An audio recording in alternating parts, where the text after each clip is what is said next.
It's now official. Governor Muang of Plateau State joins the ruling All Progressives Congress a day after resigning his membership from the People's Democratic Party. What looks like a sequel in political hostilities has resumed between Governor Yusuf, former Governor Yusuf Wike and Governor Siminalayi Fubara. And both sides are now grandstanding, going at each other over the political future of the state.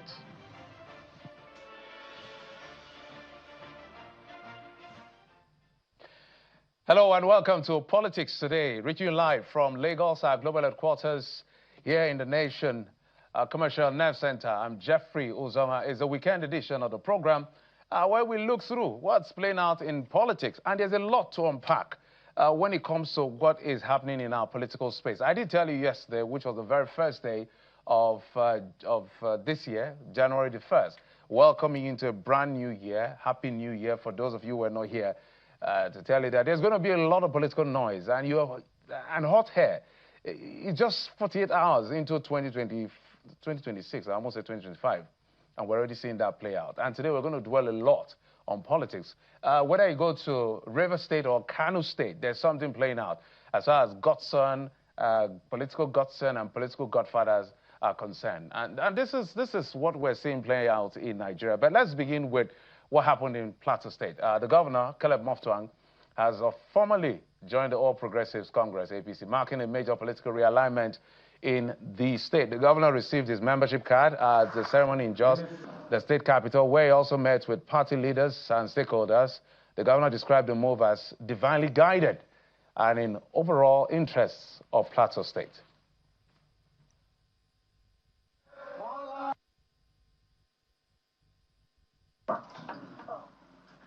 We have come not for acrimony, but for us to ease tension. We have come for the common good of Plateau. Many skeptics and critics have said so many things, that this move for me is for personal gain. Let me say that I was privileged to be invited by the president himself to join the APC way back in July. If it was for personal gain, I would have jumped at it. But I stayed on till I was persuaded that there is benefit for state and country. And so this move we are making this today is for the love of country, is for the love of state. And I believe that before long, we'll begin to see the dividends of this move. I have had the privilege of interacting at very close range with Mr. President. We've shared deep thoughts together. We've sat in the same vehicle and conversed. And I believe one thing, that he loves this country. And for me, I have seen a president that loves my state, that loves my region, and that loves the country. And that is why I am resolved to support him fully to actualize his dreams for Nigeria.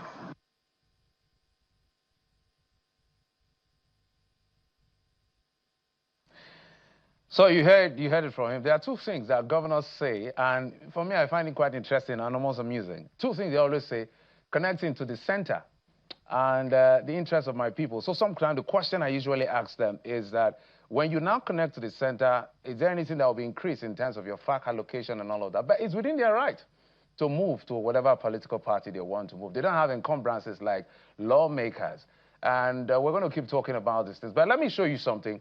Pre-2025, this is what the map of Nigeria looks like politically. So there you see the green, PDP, and APC. So PDP at that time was about 12 political parties. So in between you see NNPP right at the top there. You see somewhere that yellow, you see ABGA, Labour, another state. But let's tell you what is playing out right now. That number has changed. I wish my producer can get me the next slide. So you get to see exactly what the picture, this is it, yes. So right now, this is what the picture looks like right now. Everywhere red. So if you can count by your fingers, 4 PDP states only. So we have Adamawa, Bauchi, Zamfara, and Oyo. So that yellow is the Accord Party, Osun State. And then you have Abga, you have Labour.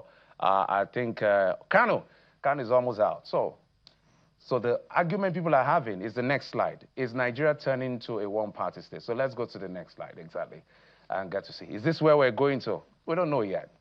The interesting times ahead. But let's tell you exactly, political hostilities seem to have resumed in Rivers State between Governor Similayo Fubara and his political godfather, Nyesom Wike. They've started again over this argument, over agreement, or whatever agreement there was and there is. Both men have been speaking in nuances and directly giving what has been playing out in the state. It looks like all is not well, clearly, between both men. But take a listen to Governor Fubara first. You're sitting with us boldly so that people will know that you're not into corner business, but you are standing with Fubara. And because you're standing with Fubara, your support is from Mr. President. So I want to thank you this evening because you don't know what you have done. We're being blackmailed in several places because of your political activities. And not just because of your political activities, because of your names.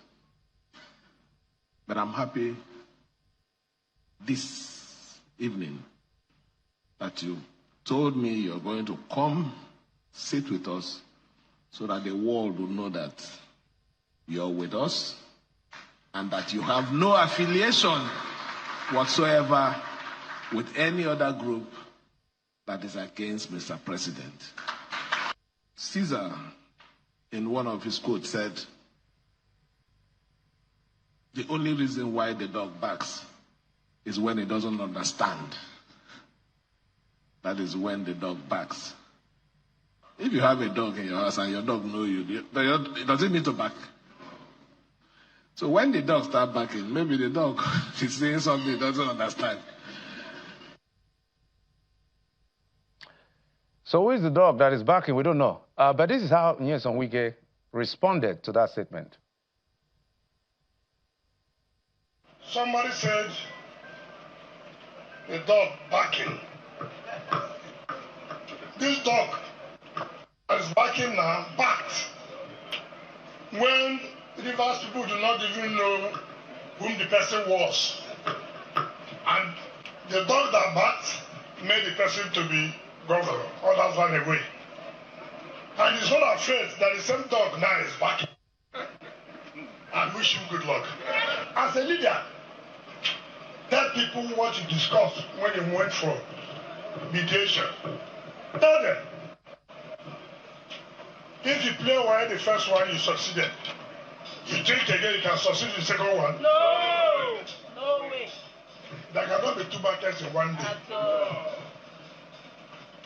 So, whoever that is assuring you that when you shout on your mandate, that gives you ticket. It's not correct.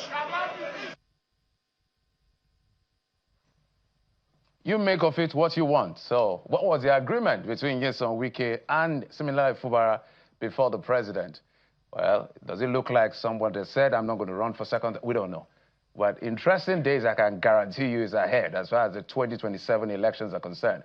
My guest is a member of the House of Representatives who is going to be talking to us about the political situation in his state. Some big guns have entered his party. But he tells himself, I am the landlord of that party.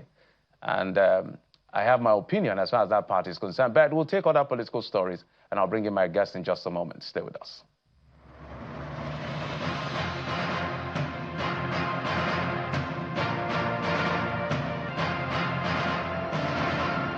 The immediate past Attorney General of the Federation and Minister of Justice Abubakar Malami, his son Abubakar Abdulaziz Malami, are to remain in Kuje Correctional Facility till January 7th, when the court will deliver a ruling on their bail applications. Justice Emeka Nwite issued the order on Friday after taking arguments for and against the bail applications by the three defendants standing trial over alleged money laundering charges to the tune of over 8 billion naira. The trial judge, after listening to arguments for and against the bail applications, announced that he had several other matters to rule upon as a vacation judge. Hence, he will not be able to deliver the ruling on Malami until the 7th of January. Counsel to the defendants, Mr. Adedayo Adedeji, is however optimistic that the verdict of the court will be in favor of his clients.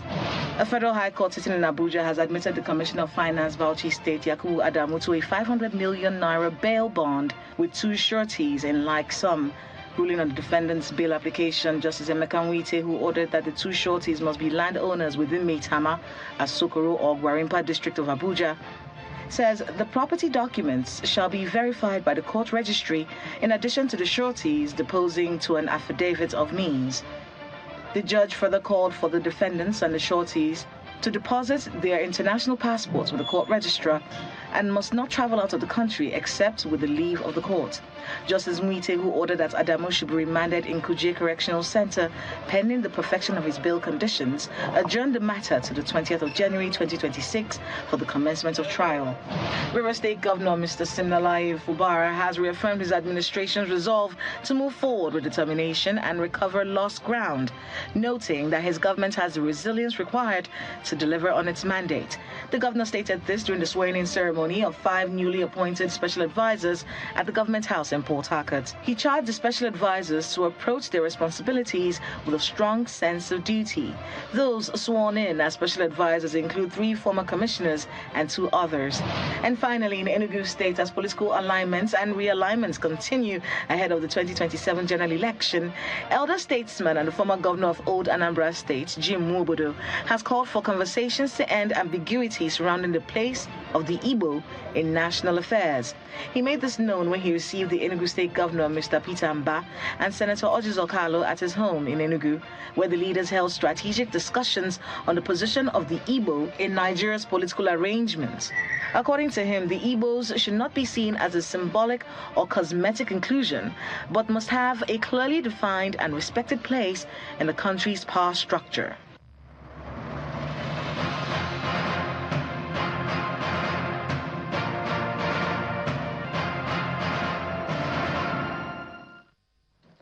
Welcome back. Let me bring you my guest, Honorable Abejide is Chairman House Committee on Customs.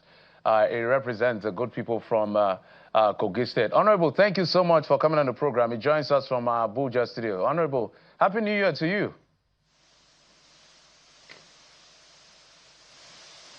To Nigerians, and very tired, but I'm here. I just came back from home.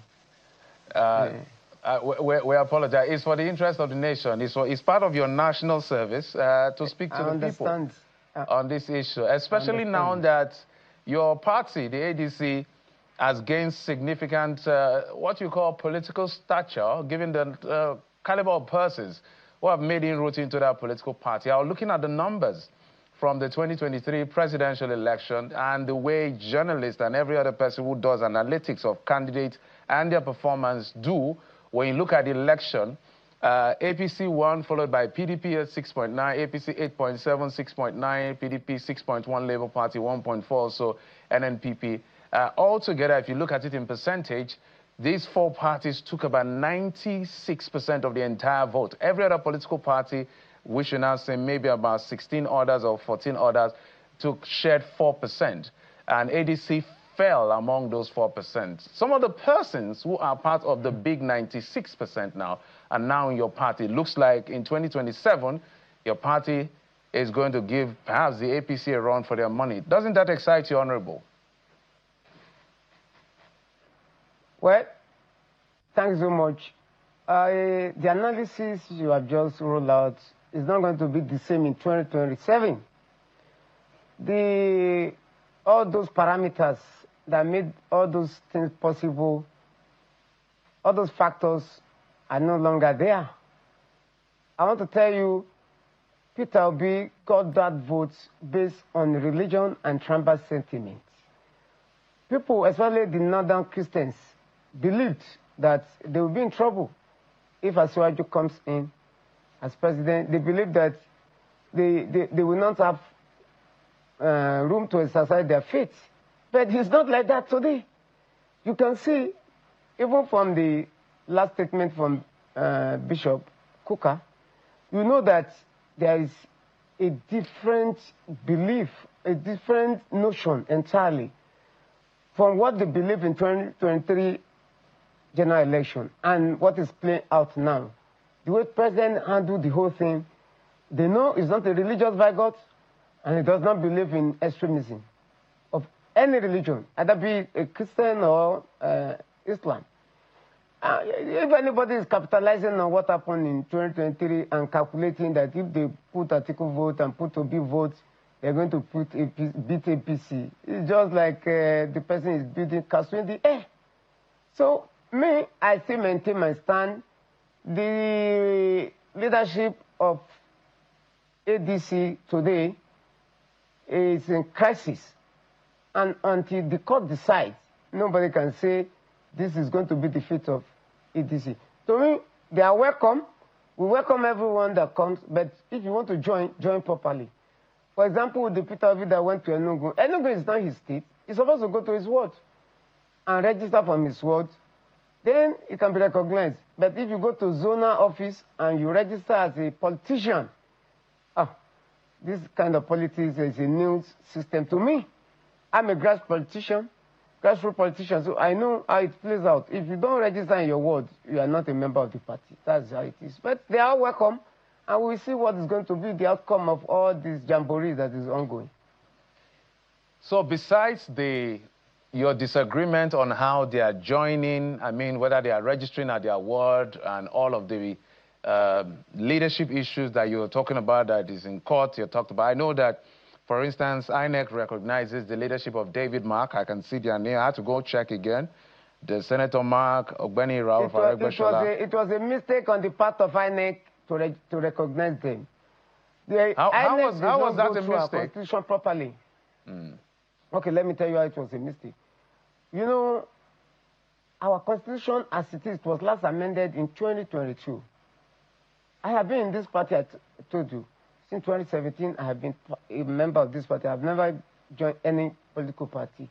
So the last amended constitution was done in 2022.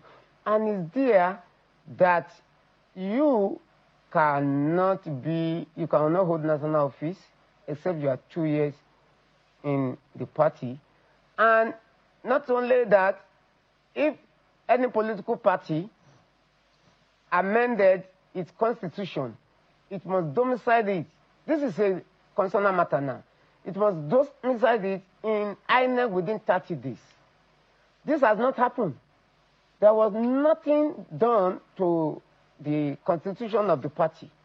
I always hear people saying, the court has no jurisdiction in political matters. The court has not. Yes, court has nothing to do. If you follow your own law, your own constitution that is guiding you, court has nothing to do. But court has something to do when you go against your own law that you swore onto to guide you. That is where the problem is. And I have been saying in section 222D of the Constitution of the Federal Republic of Nigeria, 1999, as amended, stated that if you amend your constitution as a political party, you must domicile it within to INEC within 30 days, which nothing like that happened. So some people are claiming that section, Article 9.4 of our Constitution, which says you must be 2 years for national office and 1 year for state office, party office, has been amended. They should go and check again. There is no amendment to that effect. What they are relying on was a meeting of March 27, 2025, where there was a meeting of NEC. I was there. We didn't discuss about constitutional amendment, and we cannot even amend the constitution. It has to be done at the National Convention. So in that meeting, we didn't discuss about constitutional amendment. And even though let us assuming without considering that it was done, it was not domiciled in NNPP within 30 days. So you cannot put something on nothing, it will definitely collapse. So besides this legalese, so let's, for a hypothetical reason, let's just talk about where you stand on this. Let's say they are regularized and all of these arguments that you put forward, which are valid arguments, I'm sure you guys will sort it out in the places you're supposed to sort it out. Everything succeeds. Are you going to be supporting whoever emerges from the ADC in the 2027 election for president, at least? Well, if everything works well, as it is today, our own side is the right side, according to the law. But let us even assume we agree. Well, we have already agreed in our own faction that we are going to support the candidacy of President Bola Ahmed Tinubu. There's no going back about that. There's no going back. So whatever we agree, if we agreed on all other elections, that is where we have disagreement. I will never support any ADC presidential candidate. I will never. Doesn't that constitute to... because this looks like, Honorable, my apologies, this looks like the new trend in our political dynamic. So it's not as if people have not done anti-party activities before. People do it, but they do it maybe more quietly. But when you look at what played out in 2023 in the PDP, the G5, led by Nyesom Wike, Shea Makinde, and the rest of them, brazenly worked against their political party, what clearly constitutes anti-party, but their position was that the power must stay in the South, almost go to the South, after the 8 years from the North. Now it looks like you have joined in that playbook to say, irrespective of what happens, I'm going to be in ADC, but I'm going to work against the ADC. Doesn't that constitute anti-party activity? I'm not going to work against ADC because what I said is this. For senatorial elections, House of Representatives elections, State Assembly elections, governorship elections, I'm in support of the party. But if we don't have this, tell me, how do you think they can win presidential election? People have been calculating that Peter Obi got 6 million votes without having governors, without having assembly members. I told you what led to it. That factor is no longer there anymore. And you will see the election is, thank God we're in 2026 now. What we are talking about now is just like a year to this time. So by the time they see the result, they will not believe that politics needs calculation. And you must know the calculation very well. It is no longer going to work for any party that has no structure from the basis. It's going to be difficult. Let me tell you, I'm from the Federal constituency. It is going to be very difficult for any political party to win from my own side when I'm on ground, where we have all our structures on ground. So also it's going to be across all the 360 federal constituencies, whereby they have APC as governor, they have House of Reps as APC members, they have senators, and it will be difficult for parties like ADC to come and just take them off their feet when they have their own election to contest as well. It's not going to be very cheap the way they are thinking, or very easy the way they are thinking. So your calculation, now, just hold on. So let's walk back, Honorable. Let's walk back, Honorable.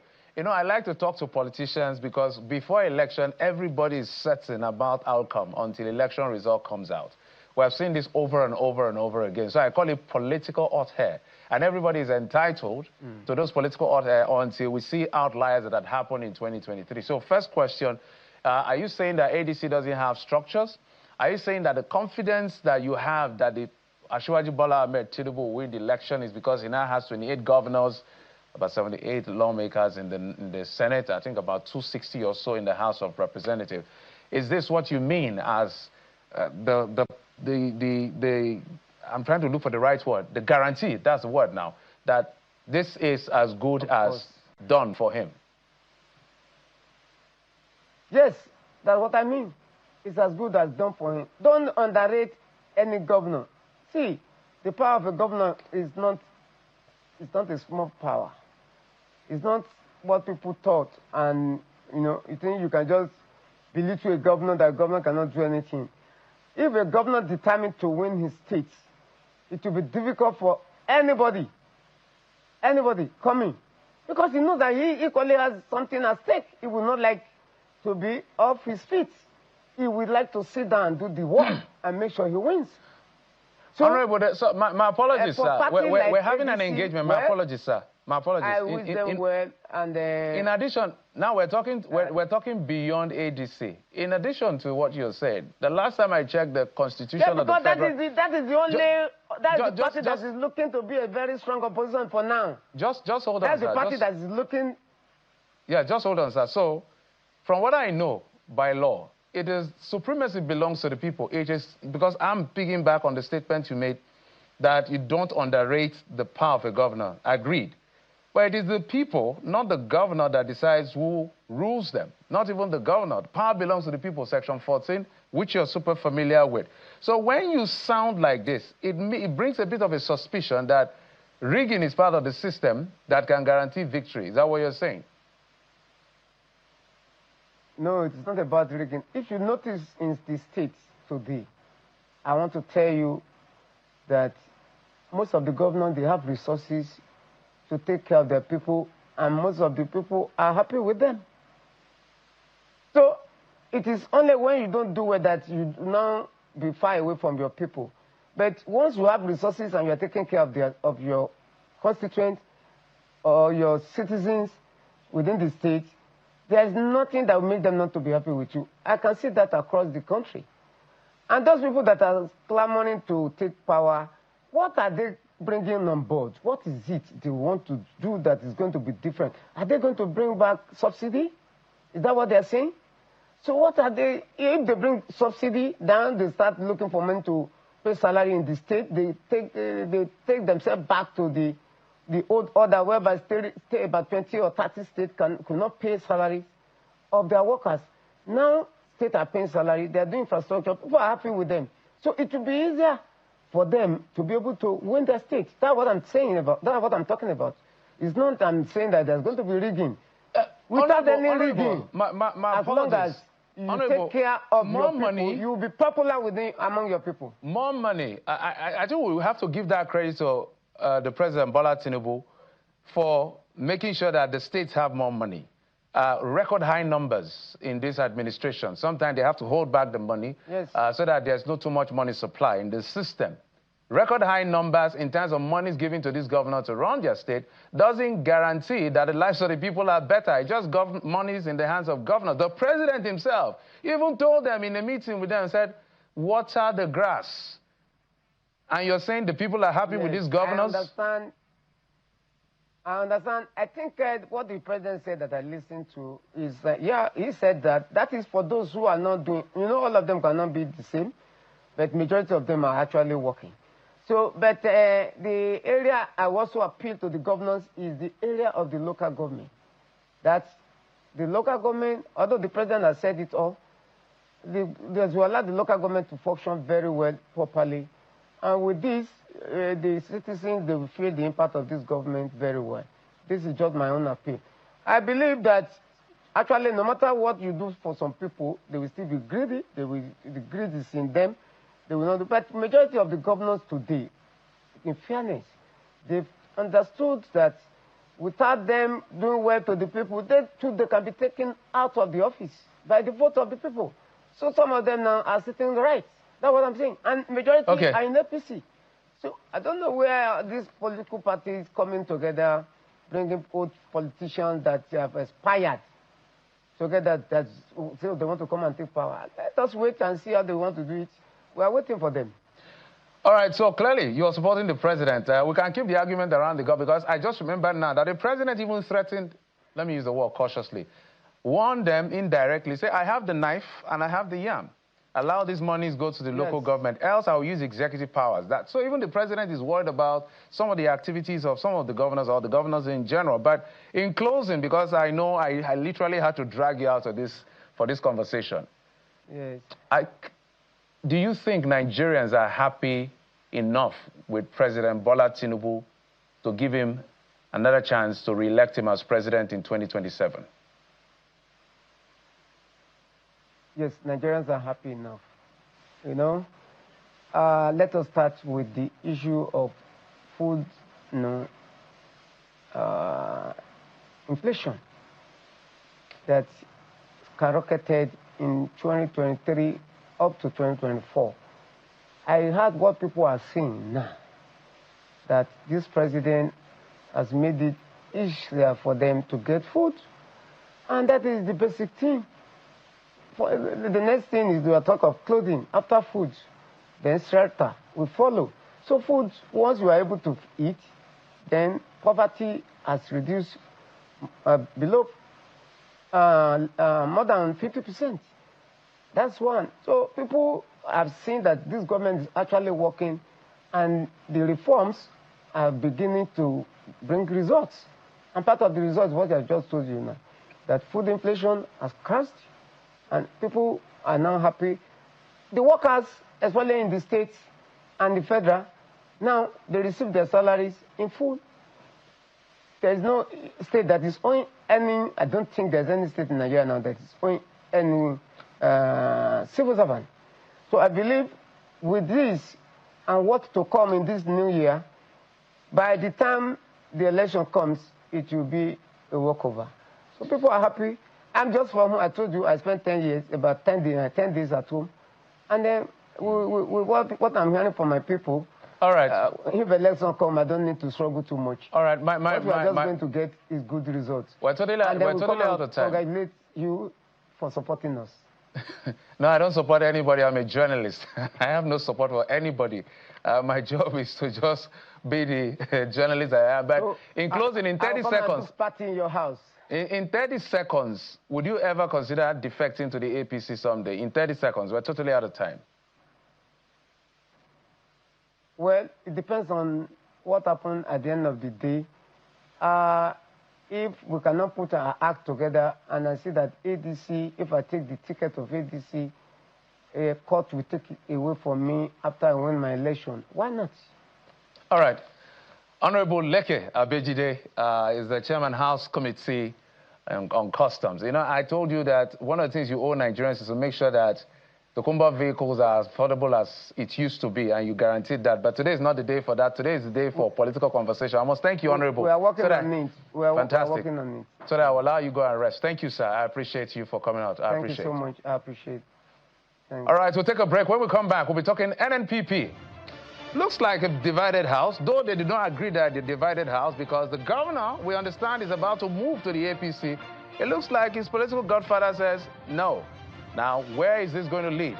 And Kano is a serious deal when it comes to elections, because if elections are about numbers, if you have Kano, you should be grateful. And that question I'm going to put to my next guest. What is the future of the NNPP as far as this move is concerned? Join us in just a moment.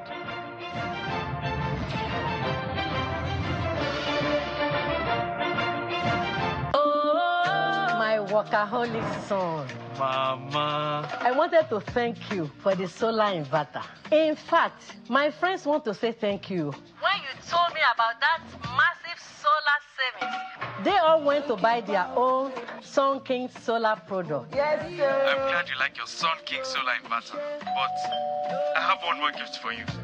Surprise! Switch to more precious moments. Malaria is gone. No more cold and pain. What is wrong with my husband? Ma, he was very sick. This is a lab result. We bounce you back again. Get Luta. Get Luta. Thank you, Luta. With Luta, malaria is in big trouble. Luta contains artemether and lumefantrine, and it is used to treat malaria. Luta is another quality product from Hovid and marketed by Pharmatex Nigeria Limited. In this life, it's what you do behind that shows in front. Now we know. Give us the fire. Tell us more. It's Cosmo or nothing. Luxury or nothing. It's Cosmo. That's why I roll with Cosmo deodorant. No sweat, no stains, no odor. Now you know. Cosmo Roll-On Whitening Deodorant. All-day freshness, 7 days a week from GVS Cosmetics. My baba, they always say, for market, every day gets your own wahala. Sometimes people go want scam you. But Baba say, no be by gra. You must cool down, dey sharp. Because with OPay payment, your money go enter sharp, no story. But inside market, anything fit happen. One day, we no see phone again. My baba remember OPay USSD lock, dash star 955 star 131 hash. Baba press and lock account. From market woman to driver, from small boy to big man. Now OPay, they protect people like us. My baba fit sell, press phone, collect POS, and still they teach me price. And when they don't tire am, go just tap OPay night guard. We no fear for this our hustle life. Now OPay be the people payment shield.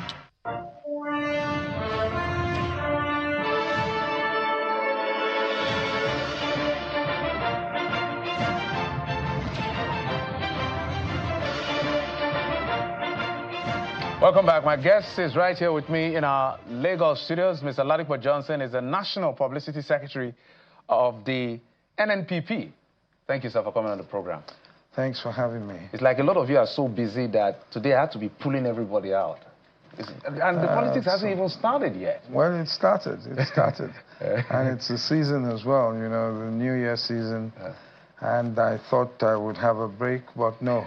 No, there's no break. We need to talk politics. Well, yes. Because in the next maybe 1 or 2 months, we should be seeing a timetable for the next election, depending on what plays out in the Electoral Act amendment versus what INEC is preparing. So if that doesn't fall through, we should see that by February, March, or April max. Else, we may have to adjust the timetable and re-amend the election. But let's talk about your party. Nobody saw this coming, to be very honest. Nobody, because just like certain states in the South, I'll give you an example. Delta, Rivers, for instance, Kano.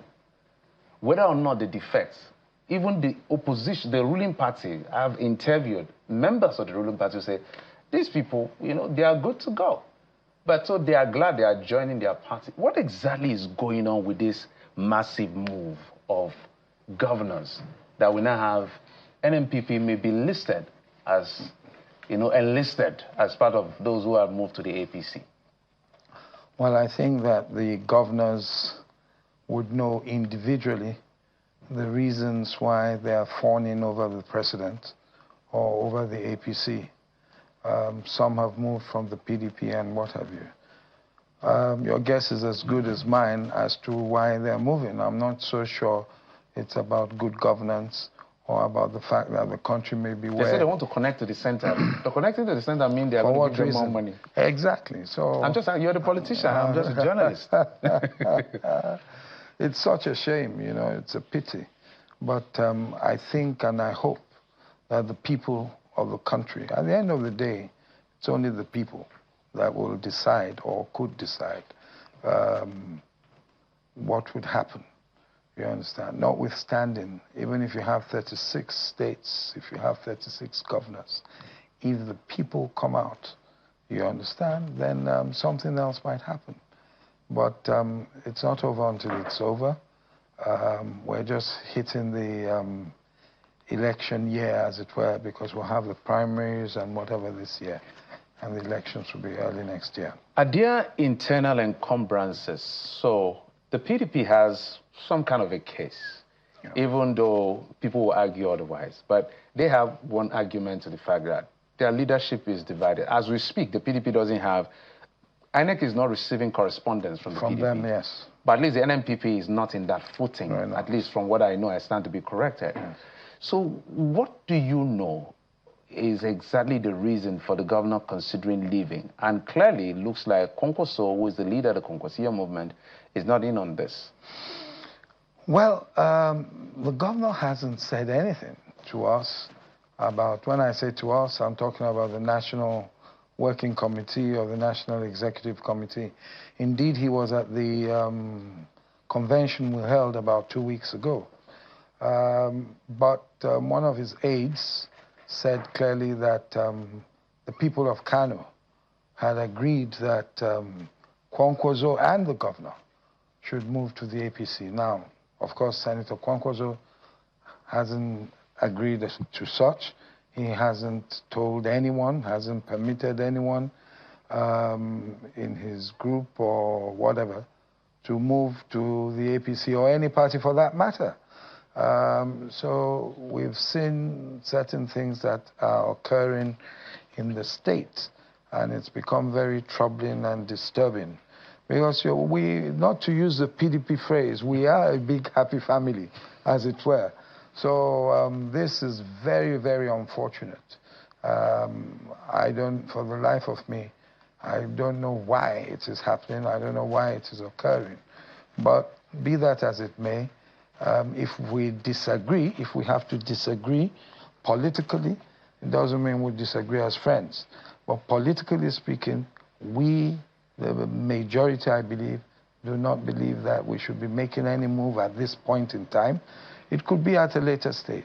But at this point in time, we haven't sat down to discuss it together. Is this political suicide for Abba Yusuf, in your view? Well, I'm not one of his advisors. If I were, he would. No, you're the one on the other side who is saying, if I were, this your move is not sitting well. I wouldn't say that. I wouldn't say that because those who surround him are my brothers. Do you understand? So I wouldn't say that. To the best of their knowledge, in their wisdom, they think they've made the right move. But I said on a program today that even if they move, what guarantees do they have that he would get the nomination in an APC where Barrow wants to go, the Deputy Senate President wants to go for governorship? He's been spending himself silly for years. You understand? Where Ganduje's side also has people that want to be the gubernatorial candidate as well. So he's just going to join that. He'll be going as a weakened person because the Kwankwaso movement as a whole will not be moving with him and everything. So I don't know, but they know more than we do because I wasn't part of their negotiations, if at all. As I said, the governor hasn't said anything. So we're just acting on rumors or what have you. But if that is the case, I wonder whether, and I said it, I wonder whether he would get the nomination, given that my friends and brothers in the APC are not known to keep their words. So I don't know for the life of me what they're thinking, those who are around the governor. I don't know what they're thinking. So what is the bigger plan here? So, because as politicians, you should be able to project, given, let's assume and conclude, without conceding that Governor Abba Yusuf finally says, look, all you, for instance, Caleb Moftuan, it starts with all of the nuances. Some of us know exactly the end, but we can't say. Yeah. But he finally says he's going. So what next? What happens? We wish him well. As I said, he's an elder brother. I respect him a great deal. You understand? We wish him well. And we continue with our party. We're working on our own part, the national level, with the national leadership. We're working. In fact, I was speaking to one of his aides a few days back, and I said, why couldn't you just be patient? Before the end of January, you'll see where we're going, what is happening, and you'll see that it will even strengthen us better. It will make it easier for you to hold on to your Kano.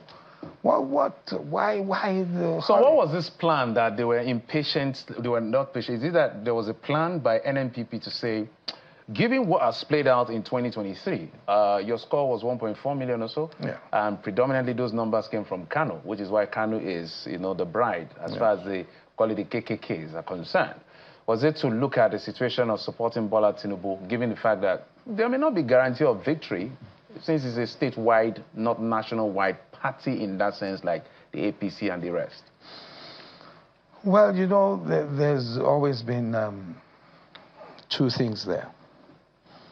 There are those who are, and I'm sure they're not happy I'm saying this, there are those who are with Senator Kwankwaso, who believe that he should be beamed on the national stage. And there are those who are very parochial. All they care about is Kano. So for those who are Kano, they're like, look, let's just hold on to this state. We finally have a state, let's hold on to it. You understand? Others will say, yes, we should be part of the national discourse. Kano has the population, it's a commercial nerve center of the north, of northern Nigeria. It should have a say in Nigeria. So those are the two competing things you have. And you see that when you sit down with some of them. They think that the Kwankwaso movement is spreading and shouldn't really be spreading. It should be a home thing. Really? But some people, that's what I'm saying, some of them. But, well, whichever way you look at it, Senator Kwankwaso is on the national stage. He can't run back to Kano. He's already on the national stage. And whether they like it or not, Kano State, by the fact that it has the population it has the votes that it has, and the fact that it is a commercial nerve center of northern Nigeria, is on the national stage. And that is why you've had the issues that we've had, the Emirates issue, all those issues, all part of what you're seeing now. I don't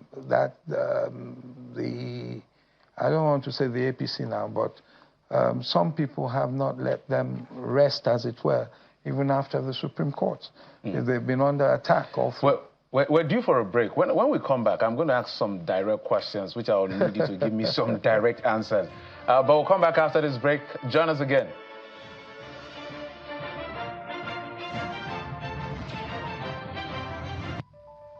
My name is Austin Azuko Kocha, but you all call me JJ. That's because I was so unstoppable, they named me twice. During my days as a professional footballer, I played as an attacking midfielder. No one could stop me, not even malaria, when mosquito bites. Now you too can be unstoppable if you use Lonat against malaria. Lonat, a combination of Artemether and lumefantrine. Lonat, be unstoppable. The Duchess International Hospital opened its doors in October 2021.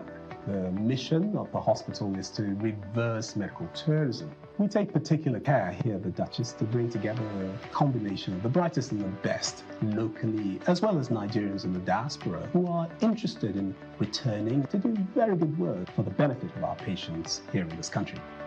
The good thing is that we have all international expertise here, all international facilities here, international people working here. Everything is coming together in a space which was considered not great in terms of the availability of healthcare. Access Bank, of course, has been able to provide us with a robust range of products and services that has enabled us to deliver that standard and quality of healthcare that is integral to our mission as an organization.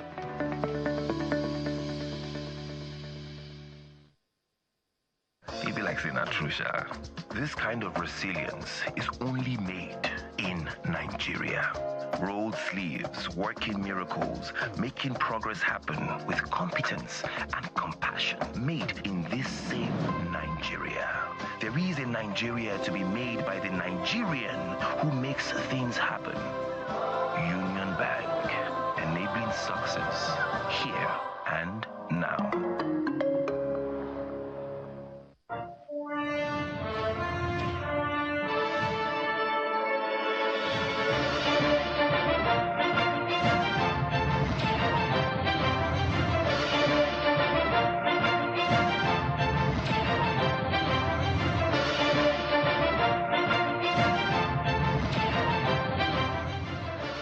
Welcome back. I'm still with the National Publicity Secretary of the NNPP, Mr. Ladipo Johnson, right here in our Lagos studios.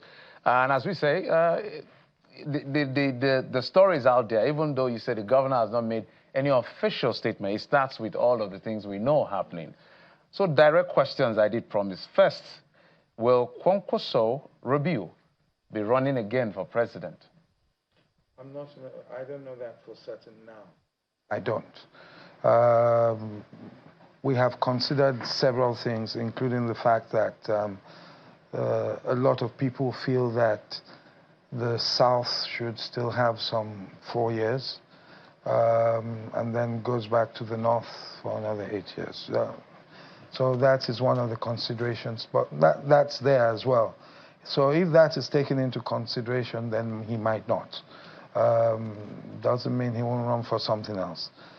Do you understand? So I can't tell you he's running or he's not running, but all cards are on the table still.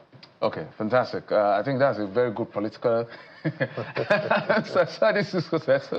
let's talk about the view, some national issues now. The view of your party as far as this issue of the tax laws is concerned. We've talked about the tax laws over and over and over and over again, but I don't know whether I've heard so much from the NNPP because the very initial pushback to this tax reform came from the North, yes, which had to do with the redistribution of the VAT formula, and that had to be, there's some intervention. Now people are agitating over some clauses, gazetting issues, regazetting issues. What's the position of the party as far as this tax law is concerned? The government constantly says, you see what we're bringing to you is going to put more money in your pocket. The people are saying you're lying. You want to take the one we have, that you've already put us through the hell you put us through, and promising us a better future. So what do you make of it? I think that when you still have so many questions, buts and issues being raised, the government should have waited, maybe just to tidy up before, I won't say rushing in, before commencing what it has commenced now. That much I'll say. I won't go into each individual issue, as it were, but as a whole, they should have.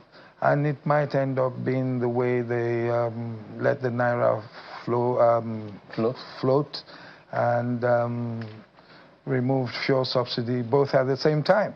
We saw what happened.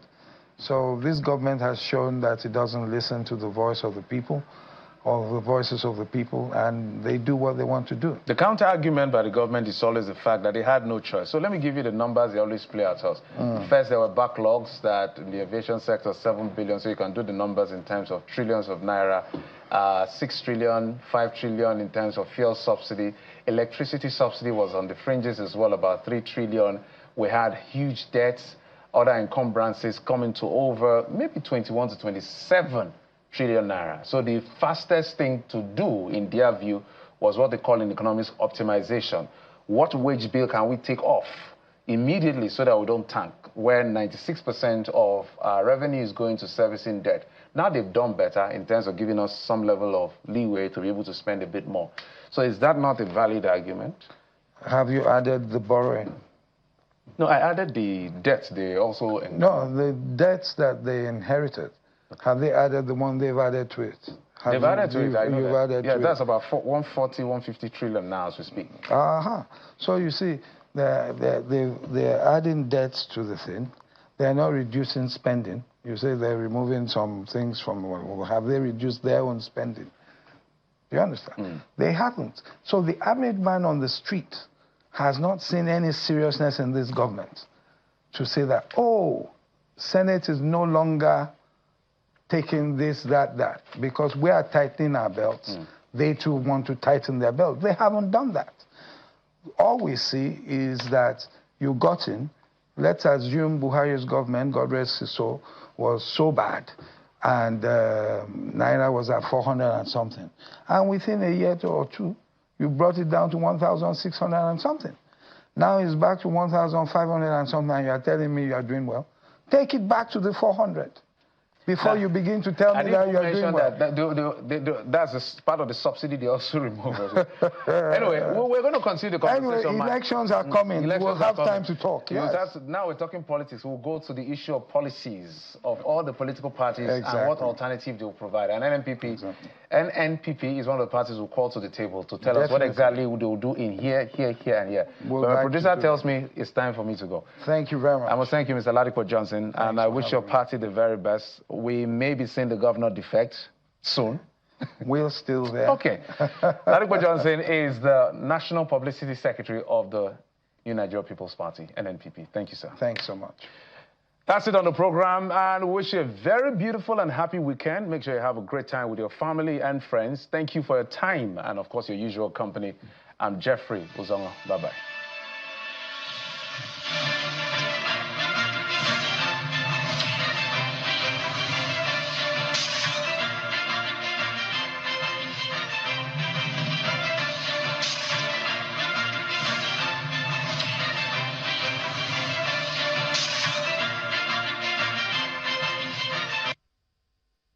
Our website, channelstv.com, has more information on our top stories and others. Subscribe and watch Channels Television's live stream on YouTube and other social media platforms using your mobile device browser. Or download the Channels TV app for Android and iOS devices from their respective stores. You can also watch us via your smart TV platforms on Apple TV, Android TV, Fire TV, and Roku. Channels Television, ubiquitous. Modern lifestyle requires a lot of energy, backed up by intense production processes, which impact the environment in more ways than one. The world has realized that you cannot deal with climate change without looking at loss of